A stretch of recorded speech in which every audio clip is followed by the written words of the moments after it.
You made the move. Or maybe you're about to.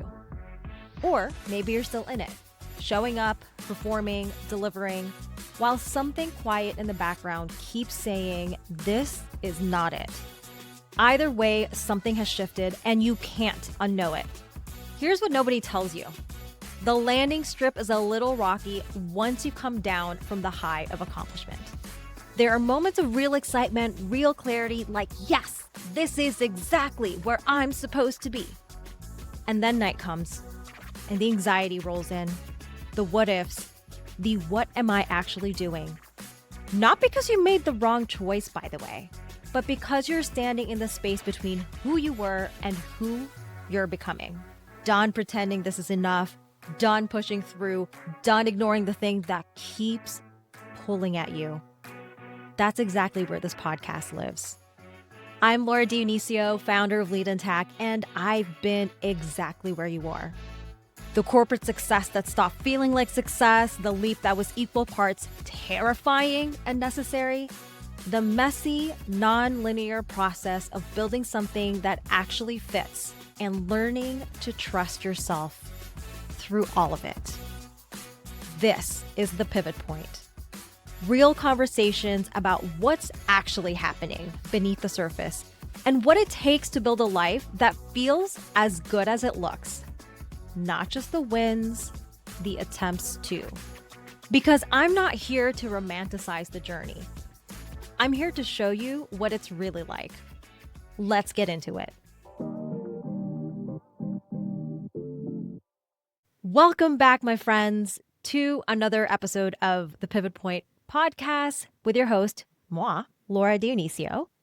This is going to be a special episode because it is the birthday of this podcast and my birthday as well. So happy birthday, Pivot Point Podcast, and more importantly, happy birthday to me. I am, well, as of the recording of this podcast, turning 40 in a couple weeks. But by the time you are listening to this, I'm already 40. So what I would like to do today is to share lessons learned and also a reflection of my growth. All 40 years. I'm just kidding. Can you imagine? We would be here forever. But here's why I think this is important. One, you may see yourself in my own growth as I go through the different stages of my life. And two, I highly encourage you to do a similar exercise because it's so easy to forget where we've come from. It's easy to judge our past self from the lens of today, especially if you're a high performer. Even when you're winning, you're just kind of like, oh, on to the next. I had a friend visiting not too long ago, and she was talking about a win that she had at her job. And her other teammates were like, why don't you ring the bell at work? That's amazing. That was a win just last week. You deserve to ring the bell. And her response was, yeah, but that was last week. I'm on to the next. We'll just move on. I used to be like that too. And now I'm like, no, I'm going to celebrate every freaking win because otherwise, what was the point? I'm not interested in continually moving the goalposts anymore because it actually doesn't feel good when I feel like I'm always lacking, which is what it feels like when I always move the goalpost to the next thing. So what I'm going to share today is an exercise that I came across an article a long time ago. So this article talked about when you look at your age, think of it as a software version number. So for example, now that I'm 40, as of when this podcast comes out, I'm version 4.0. So what I would like to do is go through my life as software versions. So we're not going to go all 40 years. We're going to go version 1.0, 2.0, 3.0, and 4.0 with some minor software release in between to talk about some pivotal moments in between those decades. So starting with version 1.0, I also have decided to put a software release name. This is just me geeking out because I thought it would be fun. So if you do this exercise, which again, I highly encourage you to do, come up with a name for that version of you. Okay. Version 1.0, Practical Laura was born. So at 10 years old, I had just moved back from the United States back to the Philippines. So, quick context, I was born in the Philippines, raised there until I was 4, moved to United States, and then moved back to the Philippines at age 8, going on 9. So at 10, I was like 1 year in already back in the Philippines. And I distinctly remember thinking, okay, back when we were at school in the US, I always had a music class and there was always some sort of physical after school class. Like I had done gymnastics as after school, right? And so in my 10-year-old mind, I'm like, okay, that means I need to also have some sort of creativity in the form of music, like classes, and also sports, because that makes me well rounded. Now, I didn't think I wanted to do some sort of musical instrument or sport because I thought it was fun. I just thought that was what I was supposed to do. So at that age, I asked to have flute lessons and then I asked to get started with tennis. And the other thing that happened is I was really passionate already at that age about reading and like I would write my own stories. And I remember, again, Practical Laura was born. I was just like, what kind of job would writers have? I don't think I want to be like a fiction writer. I think I want to be a journalist, again, practically minded. And then I asked my parents separately, "Hey, do journalists make a lot of money?" And both of them basically said something like they don't necessarily start off that way, but they could, but it requires a lot of hard work. And me, version 1.0 Practical Laura, was just like, well, I kind of want to have money because that feels like something that would keep me safe. So I'm just going to let go of the dream of being a writer, of being a journalist. So there you go, version 1.0 Laura. Version 2.0, I call this, quote unquote, professional. This is when professional Laura came to be. I graduated at the age of 20 from undergrad. And before then, I was known someone who was just incredibly blunt, because at the time I valued honesty over everything. And I didn't care if I hurt your feelings. I didn't care to soften my words in order to have it received well. For me, it was just like, it's my job to just tell it as it is. And I knew that I was rough around the edges.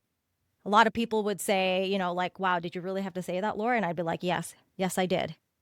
But what happened was once I graduated from college, I had it in my head that I couldn't be that way, that it wasn't quote unquote professional. And to a certain extent, that's probably true. But looking back, I really took it to heart. And I decided that I could not be my full self at work, that if I felt any sort of anger, I must tamp it down in the name of being quote unquote professional. And yeah, and even like I remember in those years, you have to remember that this was early 2000s and I was in the engineering space, so I was young and female in a field that was mostly 50-year-old men and older. That's just how it was. And so it was kind of true that there was a cultural expectation that women are supposed to be quiet, amenable, friendly, etc. So yeah, that was me. It took me probably like definitely over a decade to learn that being professional doesn't mean that you always have to have a game face on, but that's when it was born. This is when I was 20. All right, moving on. Version 2.7. I didn't want to go straight to 3.0 because version 2.7, I love her. I love her. This version of Laura, I call her joy as my baseline. At this time, it was the first time that I deviated from what I call the plan, capital T, capital P, the plan. The plan was always something along the lines of, okay, you're going to be an individual contributor, and then you're going to be functional team lead, and then you're going to either go maybe chief engineer or project manager. But there was always some goal related to corporate. And every decision that I made in terms of saying yes to a job or to an assignment was always in service of me moving up the corporate ladder. Version 2.7 Laura heard a quiet voice in her head that said, I want to move to the East Coast. Now, mind you, at this point, I had just moved in with my best friend as my roommate to be closer to my job, because at that time, both of us were commuting about an hour one way. And so we're both like, this is ridiculous. We were carpooling, but still it was kind of ridiculous. And so we decided to move closer to where we both worked. And so I was establishing community. Things were going well. And then a voice in my head said, I want to move to the East Coast. Now, at first, I should say version 2.6 Laura was just like, ain't no way. I just moved here. I'm going to ignore this voice. Version 2.7 Laura was like, okay, I've heard this voice whispering for quite some time. Let me just put it out there to the universe.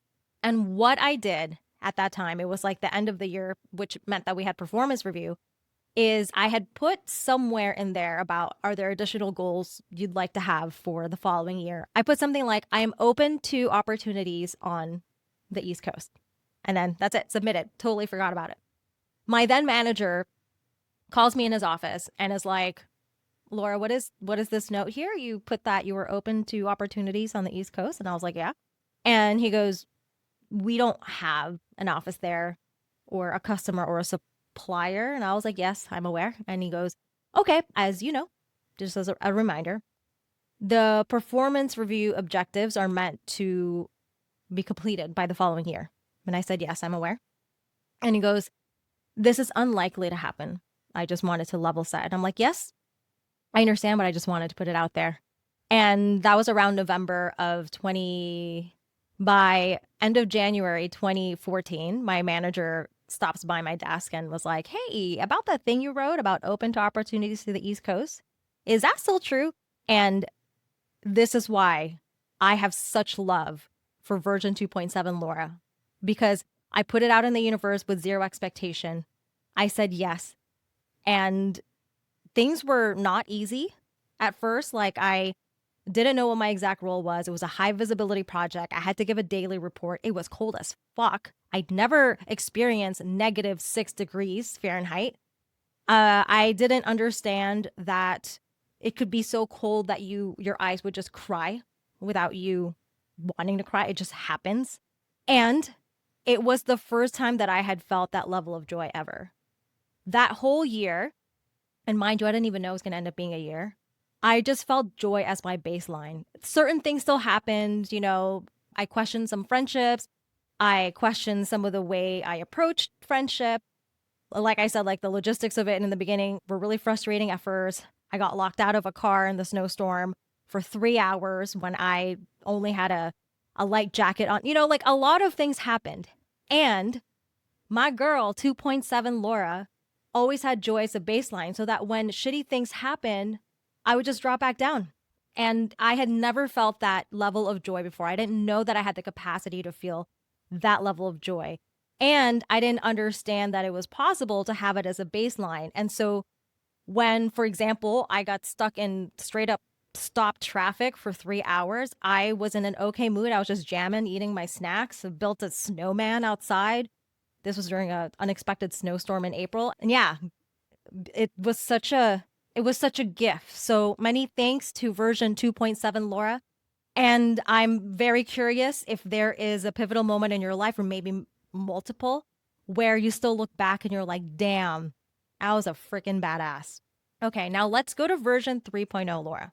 I love version 3.0 Laura because I think prior to 3.0 Laura, I had an expectation that version 3.0 would have everything freaking figured out.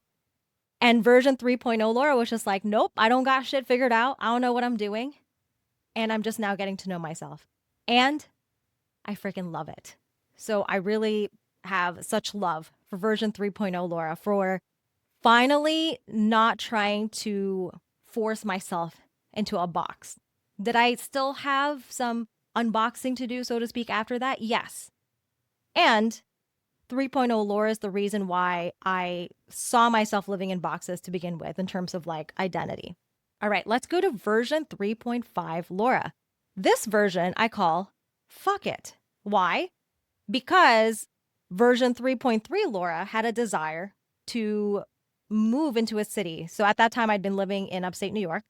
And version 3.3 Laura was like, I think I'm ready to move to a city.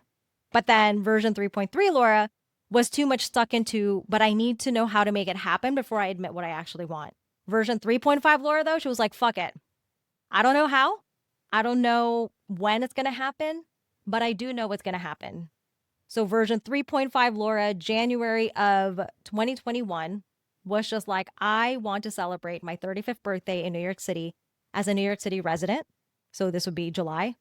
But hey, April would be cool too, right? Mind you, this was a pandemic. I was working remote, but I didn't know how long I was going to be working remote for. And I knew that my job at the time would want me to go back to an office at a 3-bedroom house, at a car. I don't even know what neighborhood I wanted to live in. It did not matter. Why? Because version 3.5 Laura was like, fuck it. And guess what? 4 months later, I managed to sell my house, sell my car, downsize, get a contract with my employer at the time that I was going to continue working remote even after we were told to go back in the office. So hats off to version 3.5 Laura. That brings us to the current most up-to-date software version of myself, which is version 4.0. I don't know what version 4.0 is going to bring, but I do know that I'm starting off fierce, feminine, and free. Because for the first time, I genuinely want to be unapologetically me.